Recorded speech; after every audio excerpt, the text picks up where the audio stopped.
Awesome, awesome. Thank you guys for joining us. Hopefully, I am clear. We are actually going to go ahead and get started. I'm super, super, super excited about today's webinar. I am Dakari Augustus. I am your moderator and host. And I have a very good friend of mine that's joining us that's going to present an incredible program, a program that I've had the opportunity to participate in. I can speak to that it's doing phenomenal here in the state of Georgia. So we have the person that oversees it. He's going to be speaking to us in a little bit. Again, if you're just now joining us, please introduce yourselves in the chat. Again, we want to know who you are. We want to know where you're coming from. We want to know what it is that you do and how we can continue to connect with you. Again, thank you. We're going to go ahead and get started.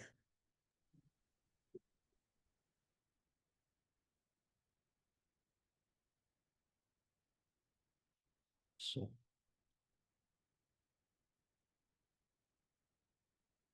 all right. So here we have our webinar overview. We'll do a few welcomes and introductions. Then we'll get into our panel discussion, where the floor will be open to our guest panelists. We'll do a question and answer. So during this time, we have a few questions that we prepared, but if you have any questions or if you come up with any questions, we're asking that you do put them there in the chat. Put them there in the chat so therefore we can prepare to ask our host those particular questions. And then we'll close out with just a few announcements and go from there. For those of you who might not be familiar with who we are EVNoire. We are a national award-winning consultancy working on multimodal mobility. Our team consists of, as listed here, EV infrastructure and charging professionals, engineers, urban planners, policy professionals, mobility and fleet professionals, EV and AV SMEs, subject matter experts, researchers, data analysts, and so much more. Our team, we're based here in Atlanta, Georgia, and we partner with automakers, utilities, transit agencies, and government entities to accelerate electric vehicle adoption, infrastructure deployment, and workforce inclusion. Here you can see a roadmap of our services. These are just a plethora of some of the services we do offer. All of our team helps support each and every one of these initiatives here. And this is a national program. So next slide. Here you can see just some of the partners that we have worked with and that we continue to do work with. These partners have trusted us across the board on various projects and programs.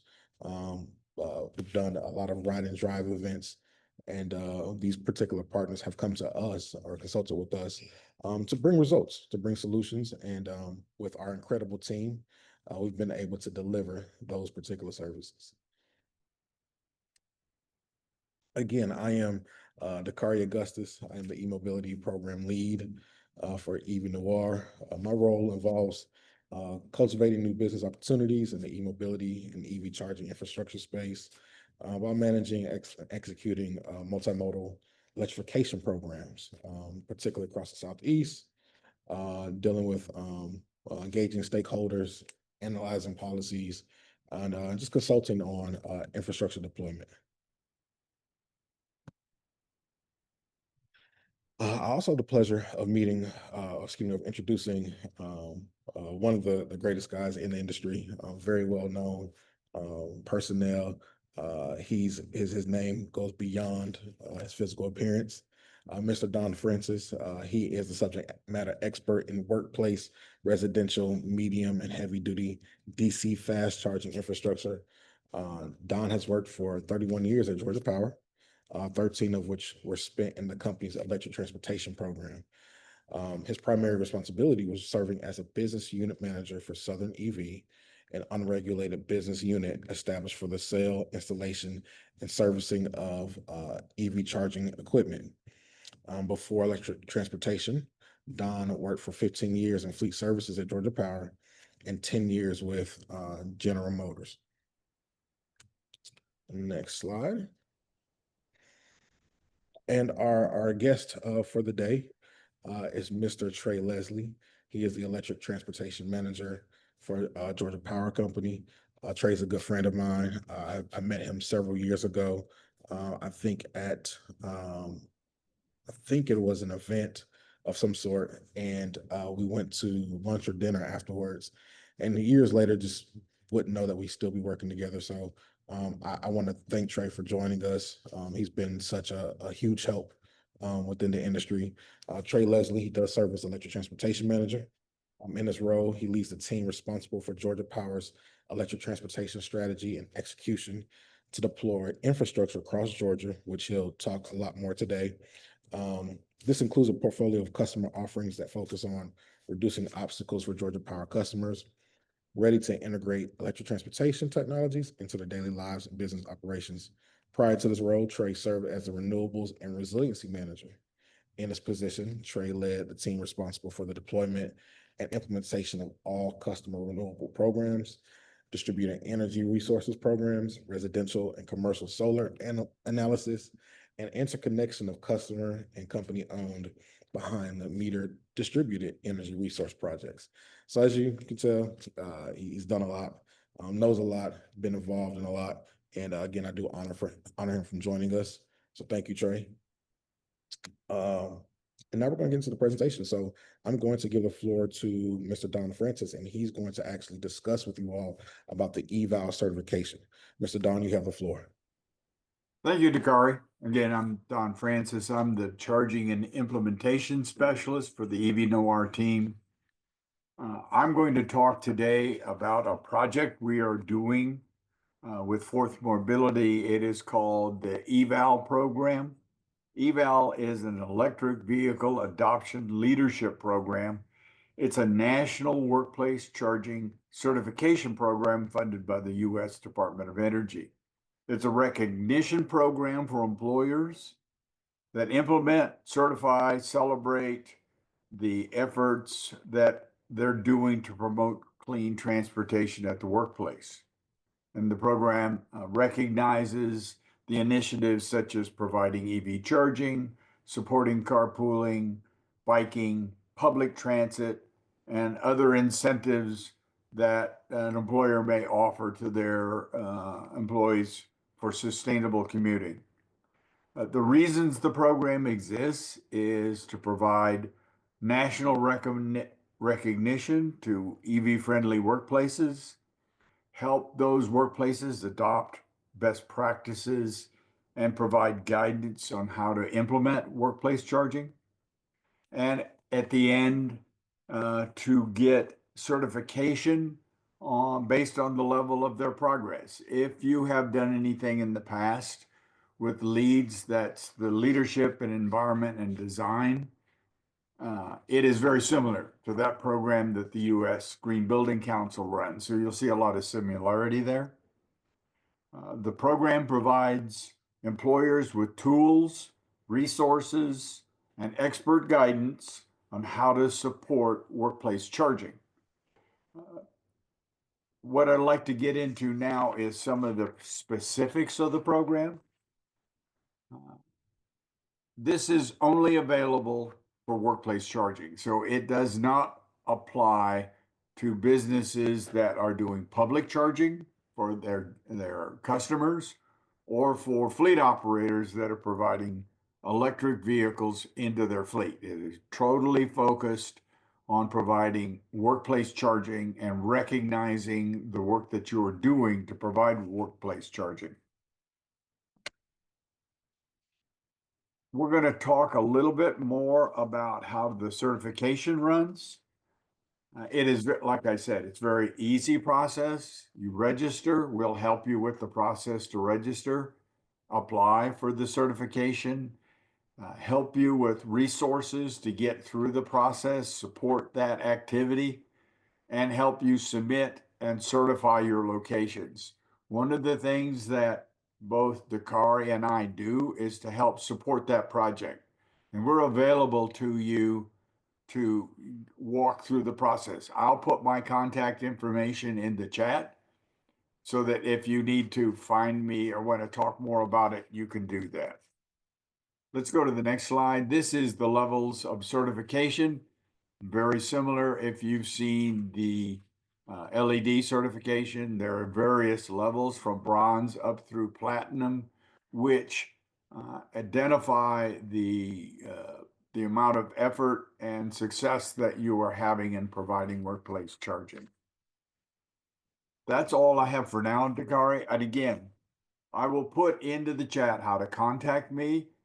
Dakari, I assume your information will be there as well, but that's part of our role here at EVNoire. That Dakari and I are supporting this project and stand ready to help you get certified. So reach out to us. Thank you, Dakari. Awesome. Thank you for that, Mr. Don. To everyone, please feel free to reach out to Don and myself. The eval certification program is something that we're working on, and we want to make sure that we can get as many organizations involved in being certified. It's a pretty big deal, and if you don't know about it, a part of speaking with us will explain everything and also be able to help walk you through the application process, which is very simple. So thank you again, Mr. Don. Moving forward to Mr. Trey Leslie, you now have the floor. Again, I thank you for joining us, Trey. Super excited about this program because anyone that knows me knows I'm a huge advocate of the Make Ready program. So I'm super excited about all the information you're going to share. The floor is yours. Yeah, thank you, Dakari, and thank you all for having me join you. Excited to just talk about Georgia Power, the electric transportation space and the market and where we are across the state of Georgia.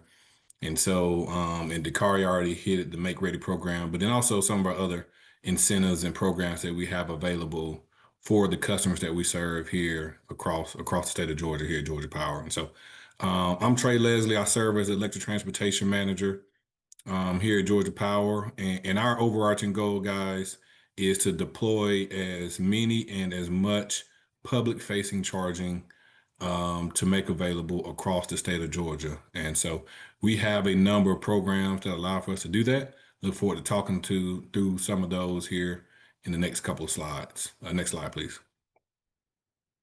So I always like to start with this slide here just to talk about just the EV market in itself. I do recognize that there is a lot of uncertainty out there in the federal space related to incentives and grants and funding that has been put on pause and or on hold. But I will tell you, man, it's still an exciting time to be in this market, to be in the electric transportation market, as we still continue to see the percentage of EV market share grow year over year, year after year. Dating back to 2020, where in the state of Georgia, only new EV sales was right at about 1.25%. And just last year, we were right at 7.8%, trailing not too far behind the national average of 10.1%. And so that means people are still buying electric vehicles. There is a stat that shows that less than 1% of consumers who purchase an electric vehicle go back to an ICE vehicle. And so as we continue to see more customers purchase it, we'll continue to see that market share continue to increase over time. And so what that means, you can go to the next slide, is we absolutely need the infrastructure to support the electric vehicles that are coming to the state. By 2030, we're predicting over 600,000 electric vehicles to be on the road. And so based on a metrics of showing roughly two level 2 chargers and one DC fast charger per 100 EVs, we need somewhere around 22,000 chargers to support the growth of electric vehicles by the 2030 timeframe. We currently have somewhere around 6,000, 6,500 chargers out in the market today, public facing charging. And so as you can see, over the next 5 years, we're going to need to add roughly 15,000 plus chargers, public facing chargers, to meet the growing demand of EVs to ensure that we can reduce that range anxiety. Next slide. And so where do you start if you are customers that are looking to get into the market to install chargers? One, we always ask you to engage your utility, whether you're served by Georgia Power or one of your local EMCs or MEAGs. ensure that you're engaging your utility before you go through the process of installing chargers. And that will help you identify how much capacity is at the location, ensuring that gives us enough time to order any additional equipment, identify what kind of funding or program that may be available. But then once you engage your utility, then let's talk through your charging master plan, right? And so this particular webinar is about workplace charging. And so I would imagine or assume most of you guys are looking to determine your master plan on installing chargers for employees working at your location. And so what is your master plan for how you support workplace charging at your location? Know your community. Are there any ordinance, permits, easements that need to be put in place before you're able to install your chargers? What type chargers you want to install, right? So whether you have level 2 chargers, a little less expensive than your DC fast charger, but naturally don't charge your vehicles as long. But if it is workplace charging and you're having folks that's going to be captive for 8 hours, level 2 chargers could likely be what you need for workplace charging. Do you want to be able to collect revenue from your employees, right? So it doesn't need to be networked.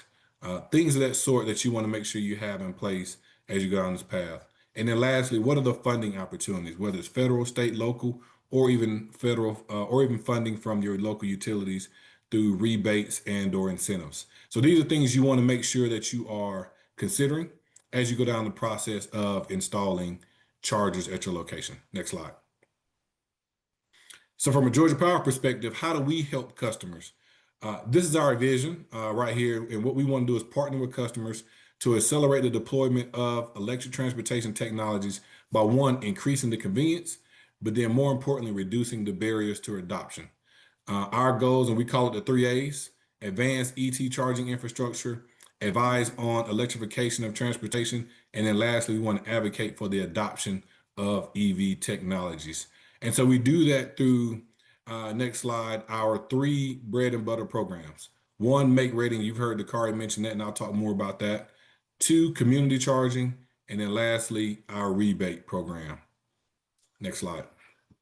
So the Make Ready program is our flagship program. You can go to the next slide, where we, Georgia Power, will build, own, and maintain all of the infrastructure up to the charger at no cost to the customer. The customer will be responsible for the charger, but Georgia Power will build, own, and maintain all of the infrastructure. That's your switch gears, your wiring, your conduit, your panel, your cabinetry, everything up to the charger, and then the customer is responsible for installing the charger. This is one of our most effective ways to reducing barriers and eliminating costs for customers to make it more economical for customers to install chargers at their location. There is a requirement for participating in this program, and the 2 main requirements is 1, this charger has to be available to the public or serving a public fleet. And then 2, you have to install a minimum of 6 level 2 chargers or 1 DC fast charger. That's 6 level 2 chargers or 1 DC fast charger. If you meet those qualifications, then you can participate in the Make Ready program, and we'll be happy to talk with you at any time on how we can come out and serve the chargers in which you want to put at your location. Naturally, you do have to be a Georgia Power customer in order to take advantage of this. But once again, as a Georgia Power customer and you meet those 2 requirements, the Make Ready program, I feel, is a great option for you as a customer. Next slide. Here's kind of the steps and process for Make Ready customers. So if you meet those criteria, the first thing we actually do is just submit an application. We have a team of project managers that will review the application to make sure that it meets all the criteria, understand the location, start the process of working with our region personnel and our power delivery personnel in the field. And then we will come out and do a site assessment to understand where you want to install those chargers so we can determine how we plan to serve it, what size transformers we're going to need to serve the chargers, how's the best route to get there, and then also just discuss any future projects or plans to ensure that we have everything in place. Then we have the project planning on ensuring that we have all the right equipment in place, what type chargers you want to install, and then lastly, we go to the construction phase of the process. And there is a lot that takes place in the construction phase, which also includes there may be easements that need to be executed, permitting that needs to take place, some design work, as well as ensuring that we have clearance to physically dig in the area to install the infrastructure for your charger. Once again, we are charger agnostic, so any type charger you want to install, you're absolutely okay with that, as long as, once again, it meets the 6 level 2 or 1 DC fast charger requirement. Next slide. Should the Make Ready program, should the project not qualify for the Make Ready program, or for some reason you decide not to participate in the Make Ready program, we also have a rebate program that is available for customers that are installing EV chargers. For residential customers, you can receive up to $200 per level 2 charger. That's a $150 rebate for the charger, and then another $50 rebate if it's an Energy Star charger. We also have instant rebates for residential level 2 chargers on our Georgia Power Marketplace. And so if you was to purchase a charger off the marketplace, you get that rebate instantly there. For any of our residential builders, if you was to install an outlet that is available for an EV charger to be installed, then we have a $100 builder rebate. Now, as you look to the right side of the screen, I believe, once again, as we think about workplace charging, this is the area that will likely benefit those on the call pretty significantly. And so for our commercial industrial businesses, our customers that are installing chargers, once again, if it does not qualify for the Make Ready program, you're able to take advantage of a rebate, and the amount of that rebate is based on the capacity and the number of chargers. And so for level 2 chargers, you're able to receive $250 per kW per charger, up to $30,000 per project, and you can have multiple up to 2 projects a year. If you're installing DC fast chargers, it is $150 per kW per charger, still up to $30,000 per project, or $60,000 max per year. The rebate cannot exceed 50% of the total cost of the project. And so, once again, most workplace charging projects would not qualify for Make Ready because it's typically behind the gate and not available to the public. And so for those type projects, that's where we have this rebate program to still incentivize and reduce the cost to install the chargers. And so you can take advantage of this rebate program to move forward with your installation. Next slide. The last program that we manage is our community charging program, where Georgia Power receives permission to build, own, and maintain not only the infrastructure, but also chargers across the state of Georgia. Through a regulatory approved program, we got permission to install 11 new chargers across the state of Georgia annually every year. However, these chargers have to meet certain criteria. One, they have to be sited in rural and or underserved communities, and those communities have to be within Tier 1 or Tier 2 counties. Once we identify the location, we have to file those locations with the Georgia Public Service Commission. And then there's a 60-day right of first refusal for those locations, such that if there's any private installers that want to go into that area and install a charger within 15 miles of where we plan to install a charger, we will remove that charger off our list and allow for that private installer to go in that area. And what that does is ensure that we are still encouraging the growth of EV chargers across the state. We, Georgia Power, don't necessarily want to be or have to be in the market of installing chargers. We just want to be in the market of incentivizing that chargers are being installed across the state in locations where we have EV drivers. Whenever we file our 11 sites, we have that 6-day right of first refusal. Should someone file a location to say that they plan to install chargers in that area, then they have 18 months to break ground. Should they not break ground, then that project or that location reverts back over to Georgia Power, and then we have the ability to go ahead and install chargers at that location. Next slide.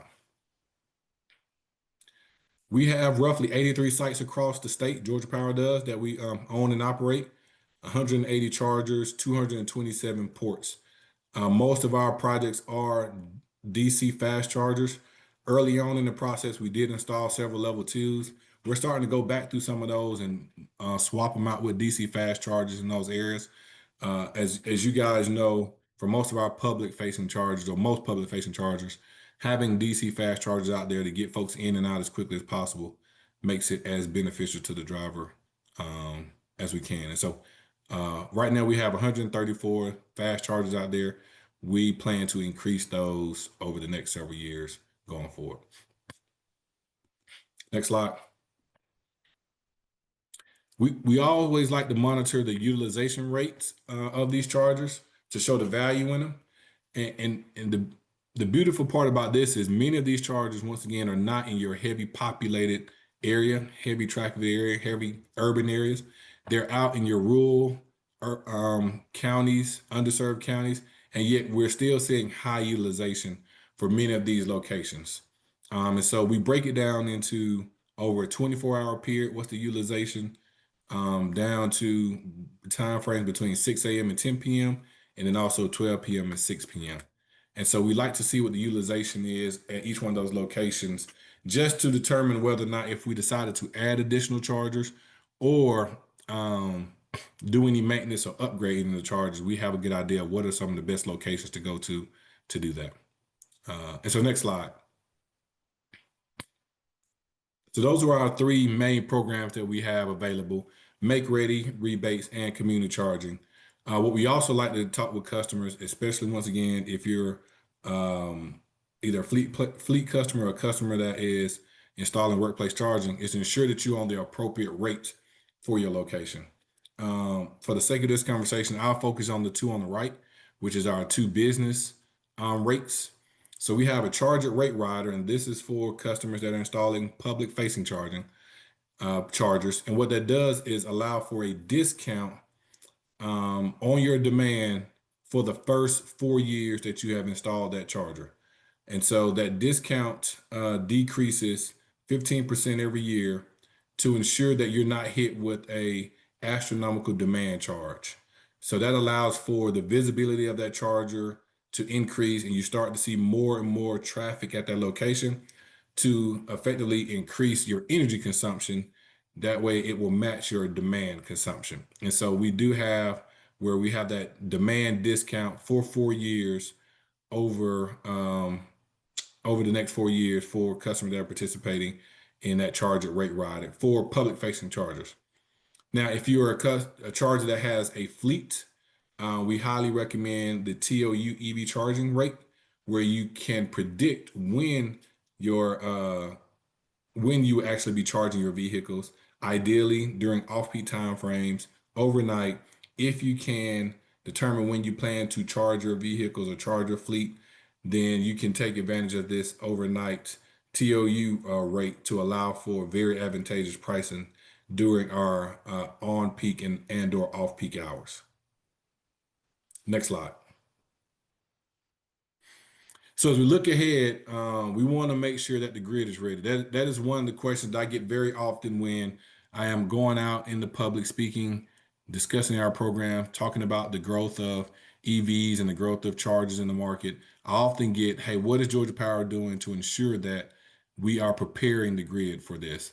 And this is very fascinating that you can see the amount of load EV chargers bring to a system, right? So if you look, and I'll just kind of start right there from left to right, 50 passenger vehicles is roughly 360 kW. If you look at 50 Class A trucks, that's 9 megawatts. That's roughly 9 like Walmarts, right? Or 1 Empire State Building, which is a good deal of load. And so we want to make sure that we are preparing the grid for that growth of EVs. We hear a lot about data centers, and we do recognize data centers is in a huge amount of load that is adding to the system. But the one thing about data centers is you can kind of pinpoint the actual location where that data center is and where that load is coming from. But as you think about EV chargers, right, that is one of the challenges that we have to make sure we get ahead of is understanding, although one charger may only be 100 kW or 19.2 kW for our level 2s. But when you start adding them all up out there on the system, it can very well look just like a data center that's out there that's adding the same amount of strain and load to the system. That is also hard to predict as well when it all may peak during the system load. So we want to make sure we have programs in place to allow for that, such as, and I'll talk about this here shortly, like our vehicle to grid pilot that we just got approved. managed charging, battery energy storage, battery buffering. Those are things that we're looking out far ahead to ensure that we have things in place to meet the demands of this growing energy needs for electric vehicle chargers. Next slide. So one of the ones is our vehicle to grid pilot. Extremely excited about this.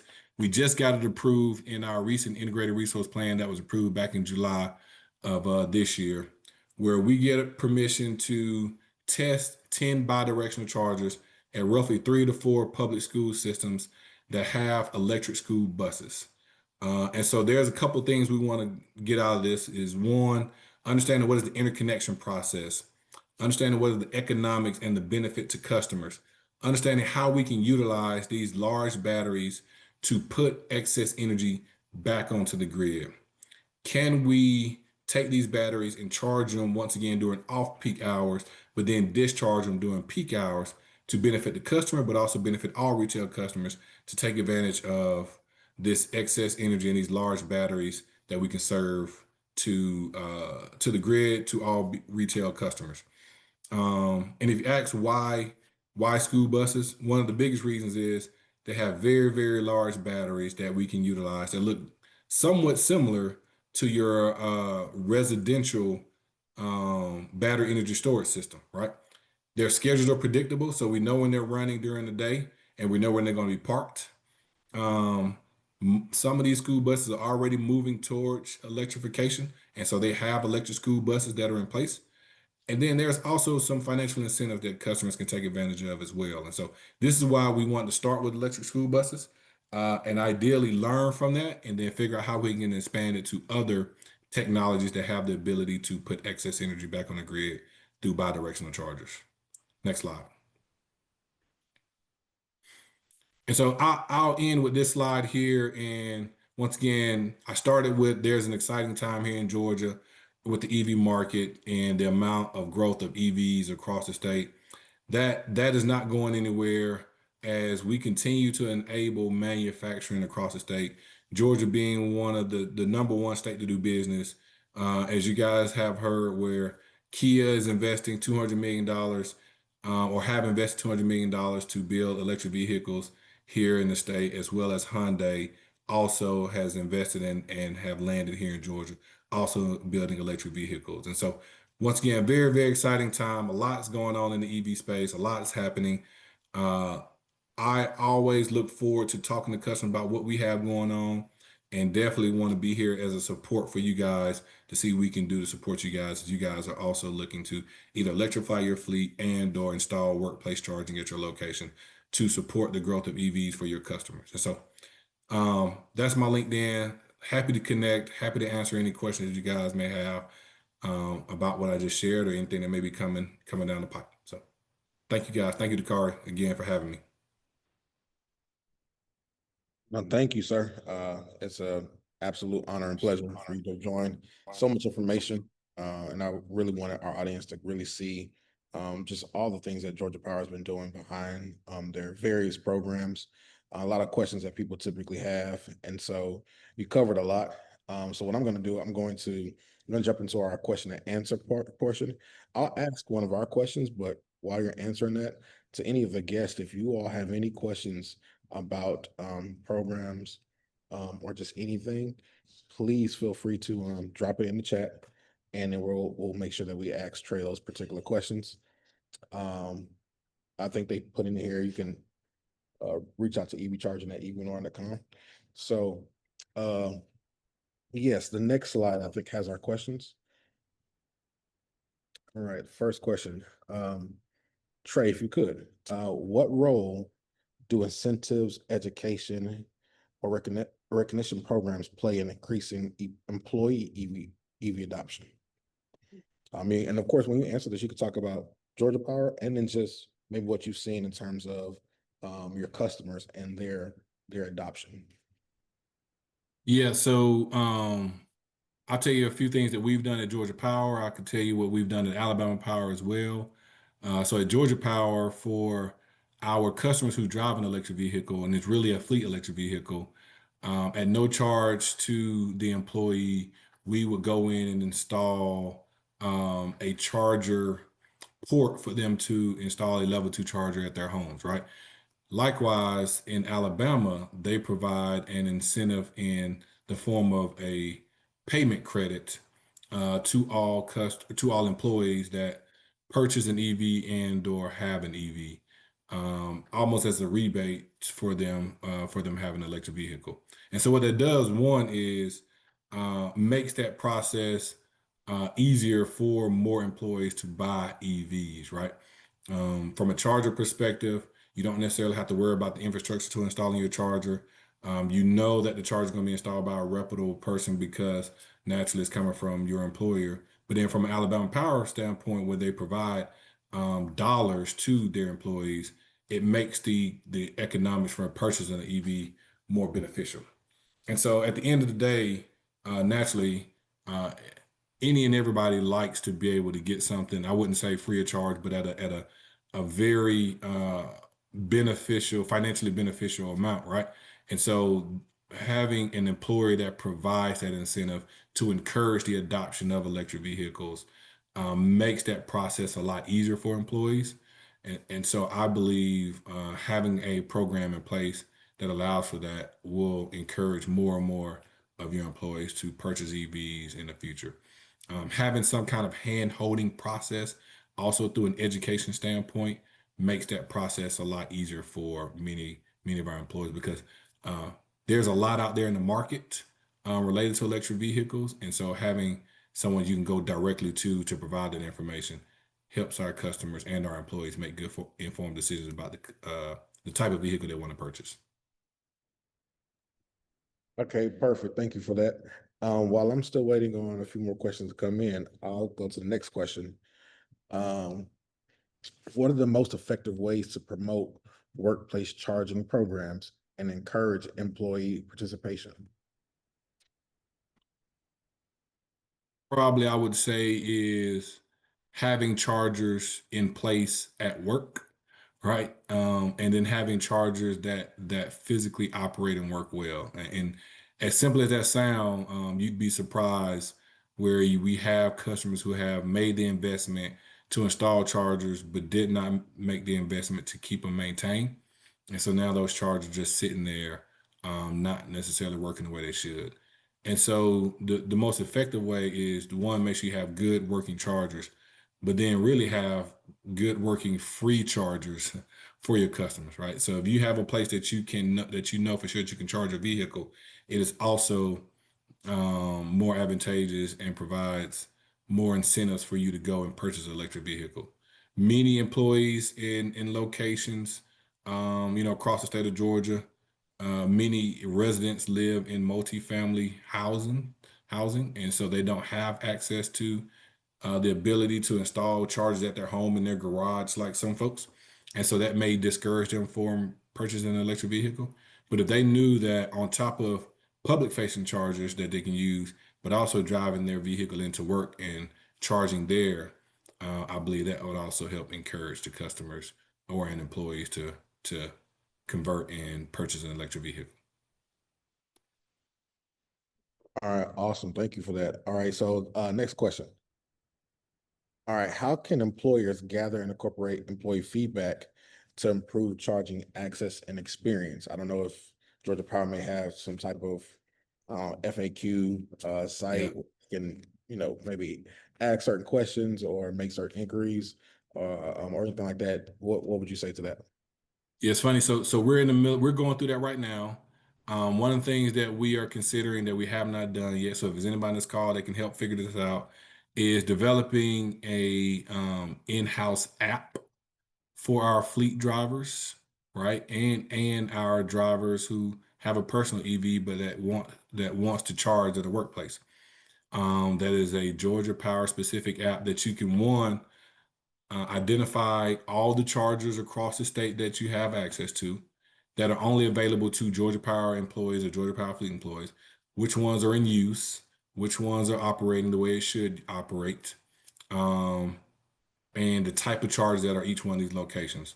And so having some type of app that employers can use or employees can use to determine the state of chargers that are at each one of the workplaces.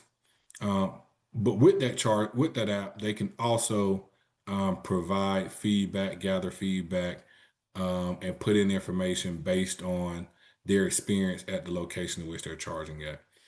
Whether it is at a singular location at one headquarters or if they have multiple locations across the state that they can use, I believe having some type of application can help in that process. Okay, awesome. Thank you for that. So, and just so I'm clear, that's an app that's being developed, or you guys are looking for that type of help or resource? We're looking right now. We haven't quite got there yet. We're looking. All right, perfect. Still in the No, early stages. all right, okay, all right, perfect. Right. That's excellent. I think, just almost any organization, especially if you all size, could use something like that. It sounds remarkable. I didn't even know you had something like that going on, but that just goes to show what Georgia Power is always thinking ahead, looking into the future, how to make things improve their systems and operations, which we love. All right, so next we're gonna move on to the questions and answer portion. And I don't know if we have any questions just yet. I think we do. Need someone to let me know, or you can just come on and ask the question for our audience. Let's see here. Okay, I'm going to here. All right. Okay, so I do have a couple questions for you, Trey. All right, so the first question, when's the best time to get in contact with you or your team for the Make Ready program? Anytime. So what I would ask you to do is if you already have a project in place, like if you have a location and you have a good idea of where you want to install chargers, let's go ahead and submit an application. I can drop the application link in the chat, and then one of our project managers will follow up and give you a call to gather more information. You don't have to have the chargers location or the charger types at this time. What we would just need from you is just the address of where you want to install the chargers, your time frame, and if you have the charger types, also have that as well. So I'll drop the Make Ready link application in there for you to fill out that application. And you're not obligated should you decide not to move forward. You're not obligated or anything, but that just kind of helps us get the ball rolling on the Make Ready process. All right, perfect. Thank you for that. My next question, it says, this is from that question from Mr. Doug Suber. The next question is from S.E. Pons. Are the programs geographically restricted? For example, workplace charging in Savannah, Georgia. Is Savannah eligible? So we don't have a workplace charging program specifically at Georgia Power. Now, our rebates can support if you have a workplace charging program at your location, right? And so the only only thing that's prohibiting any customer is to ensure that Georgia Power serves the customer, right? And so if it's in Savannah and we serve that customer, then they're able to take advantage of our rebate program. Should you have a workplace charging program where you're installing chargers at your location? All right. And while you're getting the link for that, I'll also answer to Essie Pons. Yes, EVNoire does have a workplace charging program in which we do assist in helping you all to either, if you already have chargers, then it's some education and training behind that. But if you don't have chargers, then there are a couple other additional resources and training and assistance that we do provide. And so what you could do, if you'd like, you can actually email Don or myself at evcharging@evnoire.com. And either of us will reach out to you to kind of dig through and find out what you do already have set up. If you don't have something set up, we're happy to actually help and assist you all with that. Next question I have for you, Trey, from Mr. Marlon May. Have you found any successful strategies for managing, alleviating ICE driver envy/jealousy?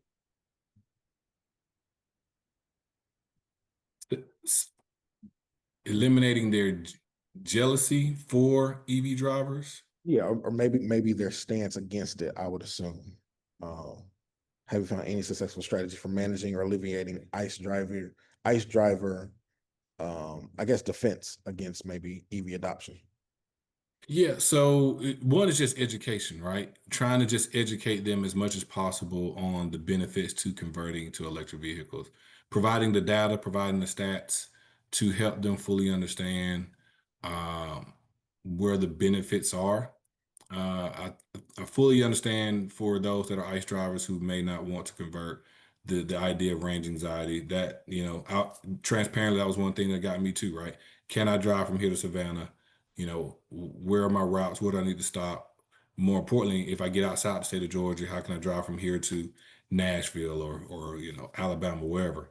And so I think the first thing is just educating folks that are considering the transition and having them have a ride along, right? Come on, let's ride with me. Let me show you the easy process of being able to identify charges along the way and stopping to charge to ensure that you reduce that range anxiety and know that it is very similar to driving your ICE vehicle, just like you would have to stop to get gas. Now, I will tell you once again, one of my goals at Georgia Power is to increase the number of public facing charging across the state, such that it looks very similar to when you're driving from Augusta to Carrollton. You don't think about where you're going to get gas. My overarching goal is if you had to make that same drive in an electric vehicle, you wouldn't know how to think about where you're going to charge up, right? Ideally. Okay, and just to even go a little bit further on your answer there, he did clarify that he's saying EV over providing workplace charging. So I'm assuming that uh, uh, maybe there's some issues against wanting to provide workplace charging from maybe certain people there. What would you say to that? What would be is it still the case? So, Or if I understand, so there may be some issues for those driving the ICE vehicle, upset or jealous or whatever, for the company providing charging for these customers that have an electric vehicle. Is that right? I'm assuming so. Yeah. So what I would do as a kind of the employer is you have to lay out the benefits of it on why we think this is beneficial to the business as well as to the customers in which they serve, maybe. There has to be some economic benefit for customers that are or employees that are providing workplace charging, right? And so I can tell you from a Georgia Power perspective, naturally, it allows for us to reduce carbon emission for all those customers who have transitioned from ICE vehicles to electric vehicles, right? And so we're encouraging where we are reducing carbon emissions that we are putting out there in an atmosphere. But then two, it allows for us to learn what's out there in the market from an EV and or EV technology space so that we can then move and educate our customers simultaneously, right? We also have recognized that the total cost of ownership for EVs are less than ICE vehicles. And so as we look to convert our fleet over to electric vehicles, we have the studies to show the benefits of doing so. And so that is what we share with our employees and why we believe having workplace charging is beneficial. From any other employee, you have to be able to tell that story and why we think it's beneficial to do so. Awesome. Thank you, Trey.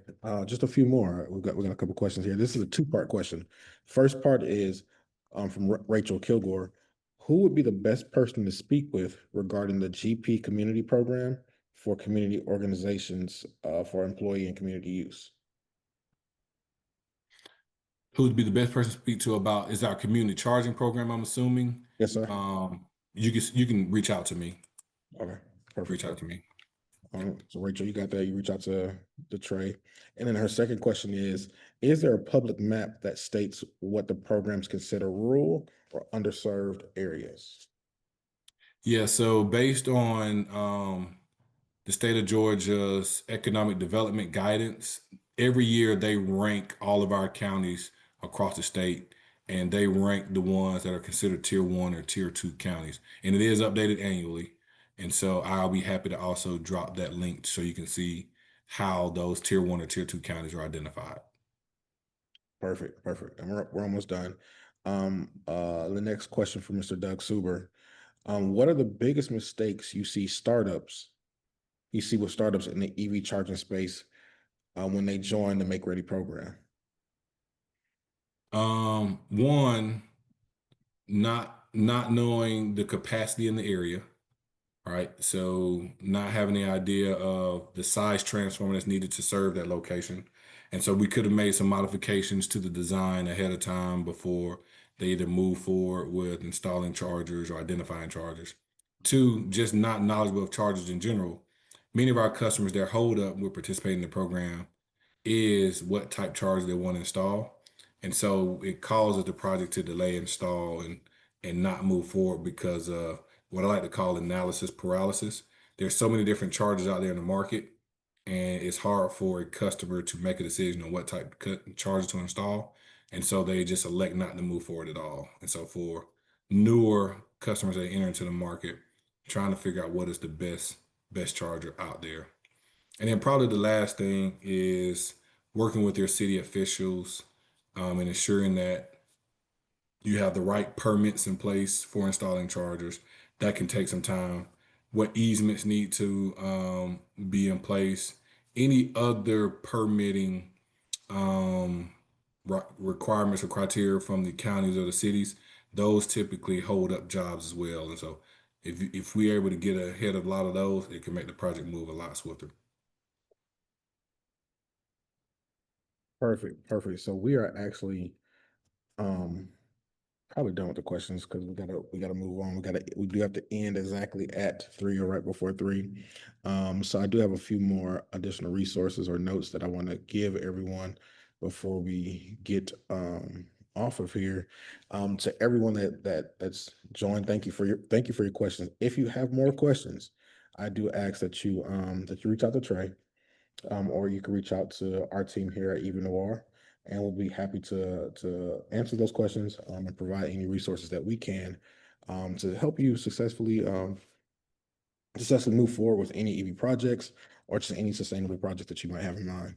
Um, Next week, they say all good things come to an end, but next week we have our last webinar session.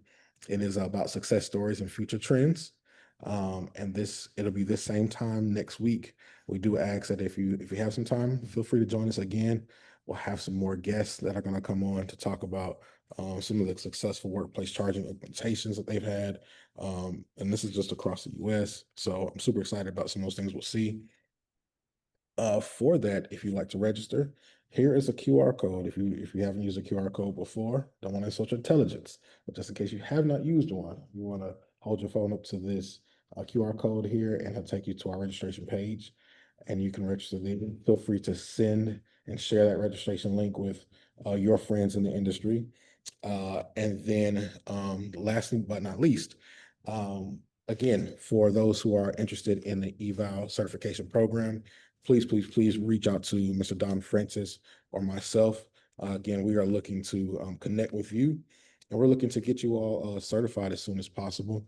There's some incredible benefits that come with that particular program, and we want to make sure that all of our community knows about it and has the opportunity to actually participate in it. Again, that's our time today. I am Dakari Gussis. I have been your host and moderator. I want to thank Mr. Don Francis for his wisdom and his knowledge. I want to thank our special guest, Mr. Trey Leslie.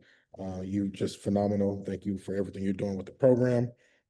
Thank you for being so resourceful, and thank you for joining us. Again, if you have not followed us, please feel free to connect with EVNoire on LinkedIn. Feel free to follow any of our staff.